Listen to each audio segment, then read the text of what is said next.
Inspector صاحب، مجھے یہ بات بڑے ہی دکھ کے ساتھ کہنی پڑ رہی ہے کہ میری بیوی کا قاتل ابھی تک گرفتار نہیں ہوا، اور میں بڑا ہی مصروف آدمی ہوں۔ مجھے آپ کی مصروفیت کا اندازہ ہے اسرار صاحب، لیکن کیس کے تفتیشی مراحل میں آپ کی کچھ اہم ضرورت تھی، اس لیے میں نے آپ کو زحمت دی ہے۔ لیکن میں تو اپنے سارے تفصیلی بیانات دے چکا ہوں۔ بات دراصل یہ ہے کہ یہ کیس انتہائی پیچیدہ صورتحال اختیار کر چکا ہے۔ ہاں انسپیکٹر صاحب، میں تو خود حیران ہوں کہ میری سیدھی سادی بیوی کا دشمن کون ہو سکتا ہے۔ خاصے سمجھدار معلوم ہوتے ہیں آپ اسرار صاحب، آپ کے تعاون سے یہ مسئلہ حل ہو سکتا ہے۔ آپ کہنا کیا چاہتے ہیں؟ معاف کیجیے گا، یہ تفتیشی مراحل کا حصہ ہے، اس میں کچھ باتیں آپ کے مزاج کے خلاف بھی ہو سکتی ہیں۔ انسپیکٹر صاحب، میری بیوی کا اچانک قتل میری زندگی کا سب سے بڑا زخم ہے۔ یقیناً یہ بات آپ کے ہمسایوں کی گواہی سے ثابت ہوتی ہے کہ آپ دونوں میاں بیوی میں مثالی محبت تھی، لیکن کچھ باتیں ایسی بھی ہیں جو اس کارروائی میں قیاس سے علیحدہ نہیں کی جا سکتی۔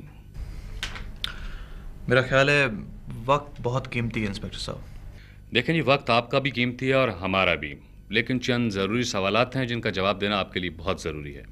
پلیز جلدی کر لیجئے۔ دیکھیں، اگر میں مدعی ہوتا نا تو اپنی مصروفیات کو نظر انداز کر سکتا تھا۔ کیا یہ بات صحیح ہے اسرار صاحب کہ آپ کا لگژری اپارٹمنٹ بھی آپ کی مقتولہ بیوی کے پیسوں سے خریدا گیا ہے؟ ہاں، لیکن اس کا اور میرا پیسہ کوئی الگ تو نہیں ہے۔ چلیے مان لیتے ہیں کہ آپ کا لگژری اپارٹمنٹ آپ کے نام پر ہے، لیکن آپ کی بیگم کے اکاؤنٹ میں جو بڑی بڑی رقموں کی ٹرانزیکشنز ہیں وہ کہاں سے آئیں؟ ہاں ٹھیک ہے، میں اپنا پیسہ بھی اپنی بیوی کے اکاؤنٹ میں جمع کرواتا تھا۔ کیا آپ یہ بتانا پسند کریں گے کہ 40 لاکھ کی بڑی لائف انشورنس پالیسی آپ نے اپنی بیگم کے نام پہ کیوں لی؟ اپنے نام پہ کیوں نہیں لیا آپ نے؟ انسپیکٹر صاحب، آپ کے اس سوال کے دو جوابات ہیں میرے پاس۔ پہلا جواب یہ کہ ہم فی الحال ایک پالیسی افورڈ کر سکتے تھے، اور دوسرا یہ کہ ہماری مرضی تھی کہ ہم دونوں میں سے کوئی ایک پالیسی لے یا نہ لے۔ ممکن ہے کہ اسرار صاحب آپ صحیح کہہ رہے ہوں، لیکن یہ بات تو آپ جانتے ہیں کہ انشورنس کمپنی نے اب تک آپ کے 40 لاکھ کا کلیم ادا نہیں کیا ہے۔ ہاں ظاہر ہے، یہ بات تو آپ بھی جانتے ہیں کہ ایک بڑا کلیم تمام فارمیلٹیز پوری کرنے کے بعد ہی دیا جاتا ہے۔ آپ کی بیوی کی موت قتل سے ہوئی اور انشورنس کمپنی نے ادائیگی سے پہلے پولیس کی انکوائری رپورٹ مانگی ہے۔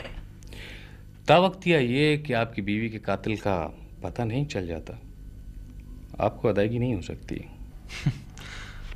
اب تو یہ پولیس کی ذمہ داری ہے کہ قاتل کو گرفتار کرے۔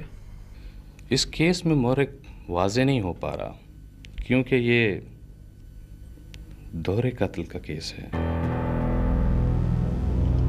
دیکھیں اسرار صاحب، ایک قتل آپ کی بیگم کا جس کا قاتل اب تک پراسرار ہے، اور دوسرا قتل آپ کے بھائی کا جن کا ذہنی توازن ٹھیک نہیں تھا۔ جی میں تو ٹوٹ کر رہ گیا ہوں، مجھ سے میرا بھائی اور بیوی چھن گئے۔ اور آپ کے مقتول بھائی سردار احمد کی 1 کروڑ کی جائیداد کے بھی دعوے دار آپ ہی ہیں۔ ٹھیک ہے، اگر آپ کو شبہ ہے تو آپ چھان بین کر سکتے ہیں، لیکن پولیس کا یہ موقف سراسر ایک معزز آدمی پر الزام ہے۔ پولیس کا یہ قیاس غیر مستحکم نہیں ہے اسرار صاحب۔ آپ کہنا کیا چاہتے ہیں؟ یہ کوئی انہونی بات نہیں ہے اسرار صاحب، دنیا ایسے واقعات سے بھری پڑی ہے جہاں دولت کے لیے سگے رشتے ایک دوسرے کو قتل کر دیتے ہیں۔ آج تو غصے میں نہ آئے، تحمل سے کام لیں۔ سوری انسپیکٹر صاحب، اصل میں بیوی اور بھائی کے قتل کے بعد میں سخت ٹینشن میں ہوں۔ میری فرم کا کام بھی میرا اسسٹنٹ ہی سنبھالتا ہے، میری حاضری تو بس برائے نام ہی ہے۔ بہرحال جب تک تفتیش کا سلسلہ جاری ہے، آپ شہر سے باہر جانے سے پہلے پولیس کو انفارم کریں گے، اور اس آرڈر کی کاپی میں آپ کو ابھی پرووائڈ کر دیتا ہوں۔ ٹھیک ہے، میں آپ کے اس آرڈر کی پابندی کروں گا۔ Thank you. Thank you.